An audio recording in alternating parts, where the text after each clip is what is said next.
ভারতের সঙ্গে পায়ে পা লাগিয়ে ঝগড়া করতে চাইছেন এই মোহাম্মদ ইউনূস। ভারতীয় হাই কমিশনারকে তলব করল বাংলাদেশ বিদেশ মন্ত্রক। আজ প্রণয় ভার্মাকে ডেকে পাঠিয়েছে ঢাকা। দীপু হত্যার বিচার চেয়ে বাংলাদেশ দূতাবাসের সামনে বিক্ষোভ।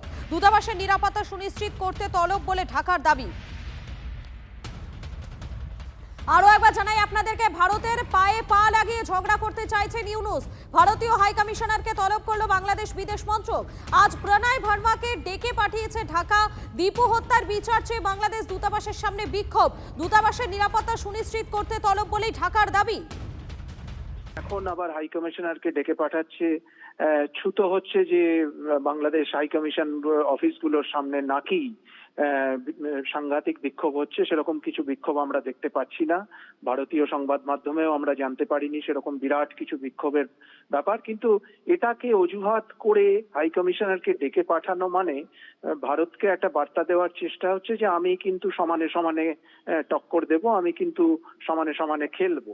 এখন এই বাংলাদেশ তো এখন চলে গেছে মৌলবাদীদের হাতে। জামাতের অঙ্গুলি হেলনে চলছে ইউনূস সরকার। ফলে জামাত যেভাবে চালাচ্ছে সেইভাবেই সরকার চলছে, সেইভাবেই তারা তাদের অ্যাকশন গুলো, তাদের নীতিগুলো সেইভাবেই নির্ধারিত হচ্ছে।